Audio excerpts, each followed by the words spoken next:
In the previous lecture, we asked you to think about a whole bunch of questions, so let's go ahead and discuss them. The first question we asked you to think about is, what is mathematics? Well, if you look at the dictionary meaning of mathematics, it says that mathematics is the study of numbers and their form, arrangement, and associated relationships using rigorously defined literal, numerical, and operational symbols. I think mathematics is observing the world around you and then characterizing the things you observe in different groups or components based on certain attributes, problem solving and generalizing structures and patterns. Sometimes mathematics is playing with objects and just for fun replacing components with other objects to see what will happen. For example, in the decimal number system, if you replace all the base 10s with x's, you end up with examples of polynomials. So throughout the book, we have playing categories, and that means you're just going to see what happens when you replace certain components in a particular object to create new objects. Sometimes we'll play just to observe patterns and see if we can formalize what we observe. When we play like this, it can lead to interesting structures, objects that eventually can find use in real life. In fact, that's what doing mathematics is all about, creating new structures and seeing if there is any interesting characteristics to the objects that we've created. So there's a lot of creativity and art involved in doing mathematics, even though a lot of times it just seems cut and dry. But we want you to experience this creativity and art when you go through the materials that we are presenting. The next thing we asked you to think about was, what's a problem? Just saying that is kind of funny because it sounds like, what is your problem? but I think we're asking you, when you hear the word problem, what does it mean? Well, dictionary meaning is a question raised for inquiry, consideration, or solution, or a proposition in mathematics or physics stating something to be done.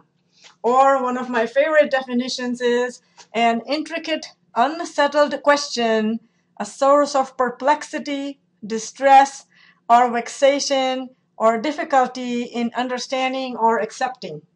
So this right here is telling you what mathematics is about. You are going to be unsettled. You are going to be perplexed. You might occasionally feel distressed. And you might occasionally have difficulty understanding or accepting. Because in mathematics, what do you say? Well, mathematics is all about problem solving. So just the fact that there are problems to work on means you're not going to have just an easy ride unless you remember everything that is being presented as something you saw before. But we want you to remember that being uncomfortable is actually a learning process, and you're learning how to overcome a problem that you're stuck on and find a solution to it. And this, in a broader sense, is actually preparing you for problem solving in lots of other subjects where mathematics is a requirement. So it is natural to expect some or even a lot of discomfort depending on your previous preparation, just because we are going to be just solving problems all the time. So remember this. If you are stuck on problems, it's okay. Remember, if you could solve all problems that we are going to present to you in the book or the lectures, then you wouldn't have to be going through all this material, would you? You would already be in the next course. So just get ready to deal with problem solving, which means get ready to be uncomfortable. That's what we're trying to tell you here. It's okay to be confused, because if you were not confused, you would not need this course. So it's perfectly fine to be confused, to be feeling like, oh, I don't get this. What's going on here? This is the kind of experience that you move past by understanding and practice and patience and tenacity.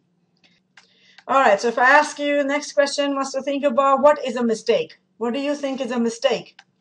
Well, the dictionary meaning of mistake is to blunder in the choice of, to misunderstand the meaning or intention of, to identify wrongly, confuse with another.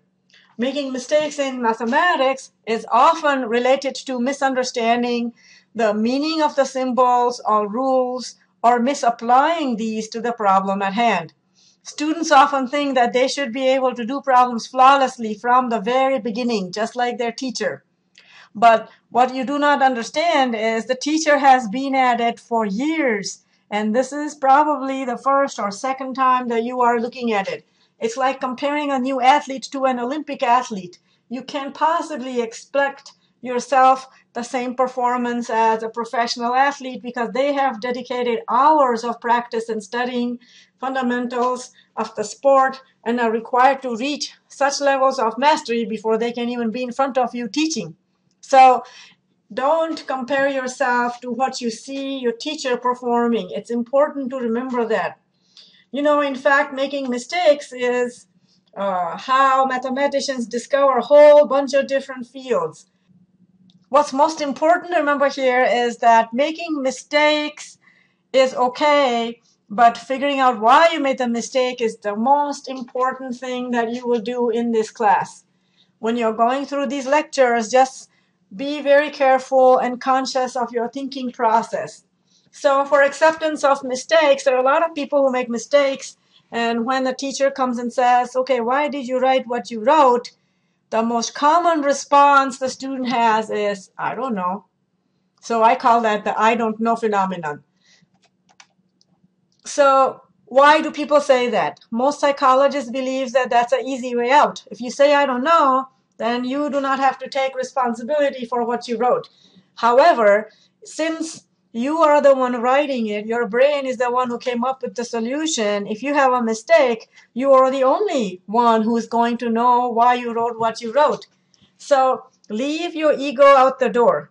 It's very important. In order to learn anything, ego and pride do not serve a purpose. So if somebody says, why did you write what you wrote? You're going to have to say, well, let's think about it and try to articulate your reasoning, because if you try to articulate your reasoning, you will learn a lot more and you will not make that mistake again. Learning to read mathematics correctly and speak mathematics correctly will allow you and give you vocabulary to articulate. Sometimes students don't have the vocabulary to articulate why they're making a mistake, and so learning the correct vocabulary is very important. A lot of times students might also say, I don't know, because they often associate making a mistake is perceived negative by the teacher or the fellow classmates. And just get rid of that idea from your head. Nobody is judging you. So don't associate your potential to do mathematics just because you get bad grades. Getting bad grades does not always reflect on your ability to do mathematics. Exams, especially timed exams, are really just a snapshot in time, and perhaps you were just having a bad day. So having bad grades does not always reflect your ability. I have a PhD in mathematics, and I did struggle with mathematics, and I know exactly very well how it feels like to get bad grades. So if I can do it, anybody can do it. More specifically, when student makes mistakes in solving problems, some feel ridiculed and judged or even stupid. But a lot of times the stupidity that we feel is because we think other people are judging us. So it's important to be non-judgmental yourself and let the teacher be your advisor and help you, guide you through the mistakes that you're making so that you can make progress. So don't just say, I don't know, when asked to explain why you wrote what you wrote. Instead, try to come up with words to connect to what you wrote so you can articulate your thought processes. That is how you're going to make progress. So a lot of psychologists think that when our ego is threatened, we have defense mechanisms that jump in to protect us. And saying, I don't know, I think is one such defense mechanisms. So keep in mind, making mistakes is teaching you a lot about the subject, and understanding why you made them will allow you to grow and fill in holes or gaps that you have in your mathematical knowledge. Avoid habit energy. A lot of us have habit energy. Habit energy is terms that my teacher used in mindfulness classes, and a lot of times there are certain triggers that make us feel bad, and we immediately go down the path, and we've traveled these paths over and over again. And I am asking you to stop the habit energy from taking over, and instead of judging and criticizing yourself when you make mistakes or get bad grades, think about mastery of the material and understanding the material, and grades will automatically follow. So don't just wait for the teacher to answer your questions. Explore yourself, play, be creative, be inquisitive. Always have to ask why. If your teacher does not give you an answer, just ask the teacher, why should we do this particular way? Is there a reasoning behind why you went from step 1 to step 2? Understanding that reasoning is going to take you a long ways and also help you in long-term retention.